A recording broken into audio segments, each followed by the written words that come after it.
Quantas vezes você aí do outro lado já escutou o seu influenciador de finanças favorito falar a seguinte afirmação?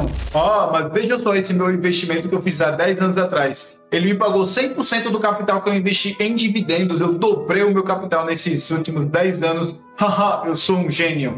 E se você acredita nessa afirmação, você está sendo completamente enganado.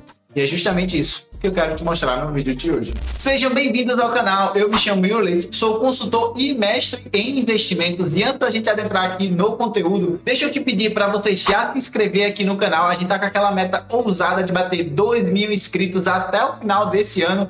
E eu conto muito com a sua ajuda para conseguir chegar lá. Então, se você já acompanha nosso conteúdo, já gosta do que você está vendo aqui, já clica para se inscrever aqui embaixo, que aí o YouTube vai te notificar quando a gente lançar vídeo novo por aqui. Se você está assistindo pela primeira vez, vai assistir outros vídeos, vê se você gosta. Se você gostar, você se inscreve também. Combinado? Então, vamos começar então o nosso conteúdo. Como eu disse lá na introdução, é muito comum os influenciadores de finanças mostrarem os seus excelentes resultados, principalmente aqueles investimentos focados em dividendos que pagam aquela renda recorrente dentro da conta do investidor. E aí eles falam para você como se aquilo ali fosse um ganho, mas na verdade aquele ganho ele não é puro. Existem algumas coisas que precisam ser consideradas para ser consideradas ganhos. E aí esses influenciadores eles meio que esquecem de mencionar isso para você quando eles estão mostrando esses excelentes resultados que obtiveram. Isso se deve por conta deles ignorarem os impactos que a inflação tem sobre os retornos obtidos dentro dos investimentos, dentro do seu portfólio. A inflação nada mais é do que a perda do poder de compra da moeda.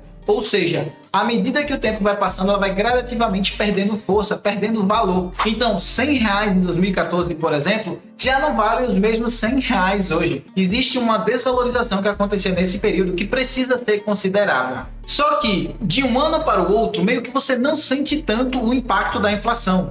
Exceto se a inflação for muito elevada, que aí de fato vai haver um impacto significativo, ela vai corroendo devagarzinho ali, mês a mês, no seu poder de compra e você não sente tanto. Por exemplo, se a gente pegar os últimos 12 meses, só para exemplificar aqui, para exceto de alguns bens como chocolate e azeite, que tiveram oscilações muito grandes devido a choques de oferta, nada a ver com a inflação, mas que aumentaram e tiveram essa oscilação muito grande, tirando esses bens, se eu for perguntar para você o impacto, o preço que você tinha do supermercado em 2023 e comparar agora com 2024, você possivelmente não vai dizer que teve tanta diferença assim. Agora, se você voltar para 2019 e perguntar qual é a diferença no supermercado em 2019 comparado com agora, você provavelmente vai dizer que teve uma diferença, teve um impacto muito grande no seu bolso, que você sente que o seu dinheiro já não está comprando as mesmas coisas. E isso se dá porque a inflação é um juros composto que vai sendo aplicado ali sobre o poder de compra da moeda. O que basicamente significa que à medida que o tempo vai passando, os impactos da inflação vão ficando cada vez mais acentuados,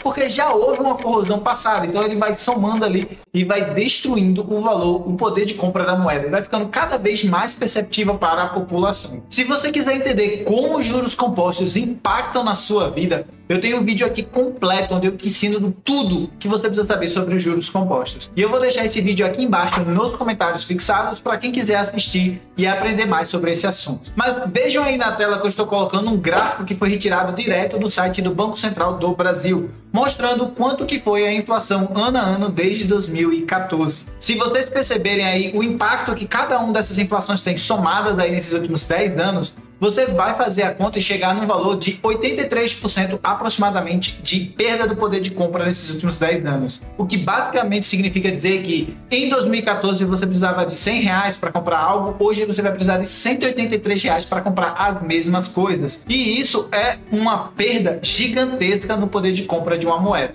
Daí, voltando para o ponto inicial que a gente começou a discutir lá na introdução, o problema é que os influenciadores de finanças mostram seus resultados depois de 5, 10, 15 anos, e aí eles mostram aqueles excelentes resultados, a quantidade absurda de dinheiro que eles ganharam, e boa parte daqueles ganhos nada mais é do que uma reposição da inflação. Como eu acabei de mostrar para vocês, R$183 hoje nada mais do que R$100 antes. Então, se eu tinha R$100 antes e eu ganhei 83% nesses últimos 10 anos, eu basicamente só repus a perda do poder de compra que a inflação me trouxe. Eu não tive nenhum tipo de ganho, mas quando eu mostro para você 83% de ganho, você vai pensar, nossa, que maravilha, 83% é bastante coisa. E na verdade, não é tanta coisa assim. Para exemplificar o quanto isso é relevante e como de fato essa inflação impacta nos seus investimentos, eu trouxe uma tabela aqui no Excel onde eu peguei uma empresa aleatória e vou mostrar para vocês o retorno que essa empresa trouxe com os dividendos e depois com o capital. E aí vocês vão entender a diferença que é e como isso não é ser gênio de forma alguma, que qualquer pessoa conseguiria ter aquele resultado. Vamos lá para a tabela. Então vamos lá. O que eu fiz basicamente aqui foi o seguinte. Suponha que você tinha R$100 para investir lá em 2014.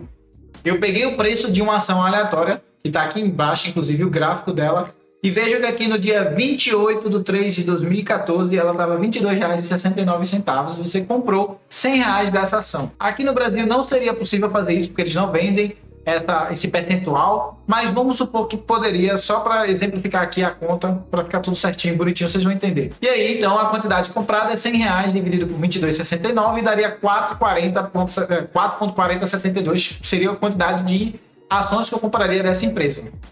Aí o que é que eu fiz? Eu fui lá e vi o quanto de dividendo que ela pagou por ano desde 2014 até agora. Em 2014 ela pagou 2,73, em 2015 3,49 e assim sucessivamente até 2003. Em 2004 ela não terminou de pagar os dividendos, até porque o ano não acabou. Então eu arredondei aqui e coloquei o mesmo valor que fosse. Ela ainda não pagou isso tudo, mas eu coloquei como se fosse o mesmo valor aqui só para efeito de cálculo. E aí, como eu tenho 4,4072, eu tenho que multiplicar a quantidade de dividendo pago por ação pela quantidade de ações que eu tenho. Então eu receberia R$12,03, R$15,38 e assim sucessivamente até 9,3 lá agora em 2024, né? O que representaria aqui o yield on cost, é o quanto que eu estou recebendo de dividend yield baseado no custo que eu tive aqui de 22,69. Perceba que lá em 2014 era uma empresa que pagava 12% de dividend yield, ou seja, um dividend yield excelente. E isso foi calculado aqui desde 2014 até agora, beleza. Só que, como eu mencionei, existe a inflação. E aí a gente tem que descontar o valor da inflação dessas contas aqui para ver o quanto que a gente perdeu no poder de compra dessa moeda. E aí eu peguei então lá no site do Banco Central o quanto que foi a inflação de 2014, 2015, sucessivamente até 2024. Esses foram os valores que eu obtive, mas 2024 não acabou, então eu considerei também de novo uma hipótese que vai ficar aí, né, até 4%, que é a nossa meta máxima aí, chegar em 4%. Vamos supor que a gente vai bater essa meta. De novo, só para efeito de cálculo, tá? E aí a gente fez, então, o desconto desses dividendos pela inflação. Então, R$12,03 foi trazido para 11,31. Esses 15,38 virou 13,6. Esses 8,46 virou 6,82, assim sucessivamente. E perceba que agora em 2024, os R$9 teriam virado menos, ou aproximadamente metade, né? Não é exatamente metade não, mas aproximadamente metade do valor que tinha agora. Ou seja, já perdeu bastante, né? E aí só para mostrar a diferença aqui para vocês.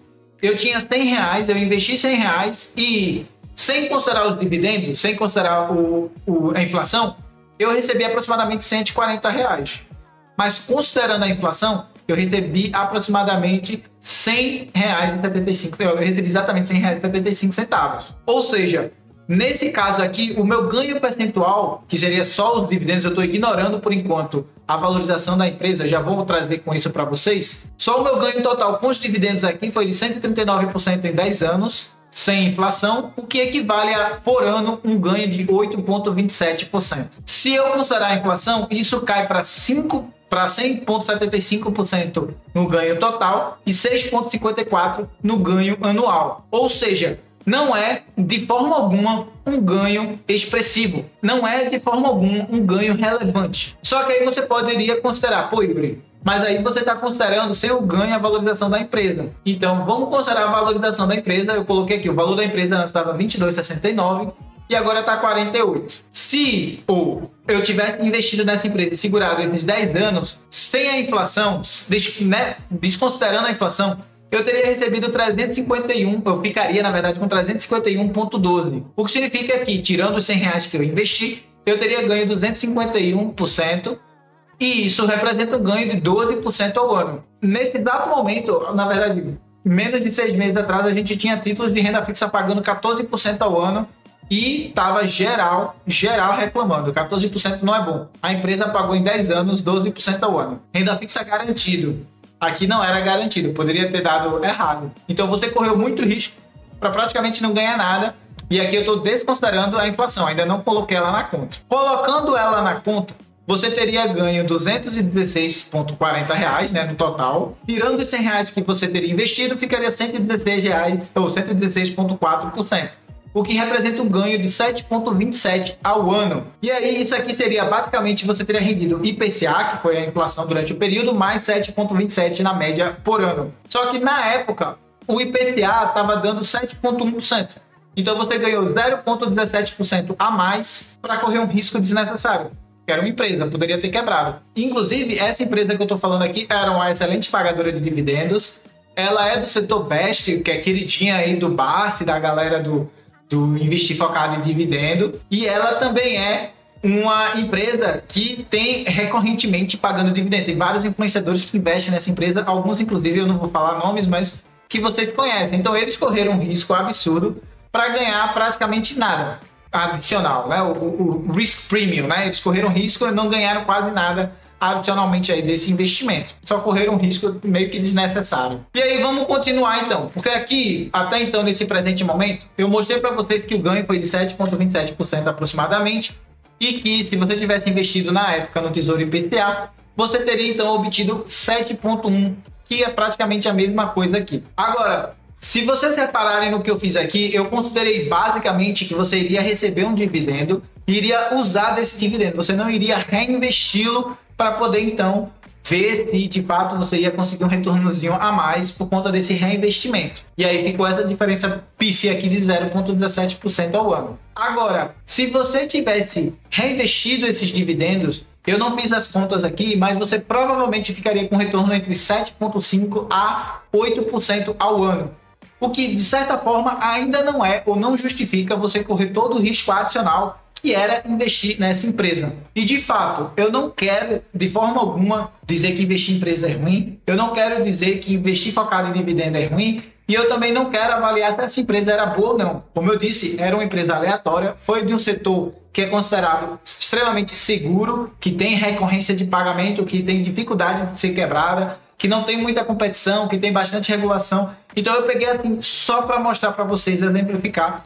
Possivelmente, se eu for pegar outras empresas do setor, eu teria exatamente o mesmo problema, que seria esses dividendos aqui, que naquela época já estava pagando 12%, ou seja, estava dentro da faixa do que o pessoal gosta, né, que é mais de 6% de dividendo ao ano, e ela não teria trazido um retorno que compensasse o risco que eu estava correndo adicional para poder estar investido nessa empresa.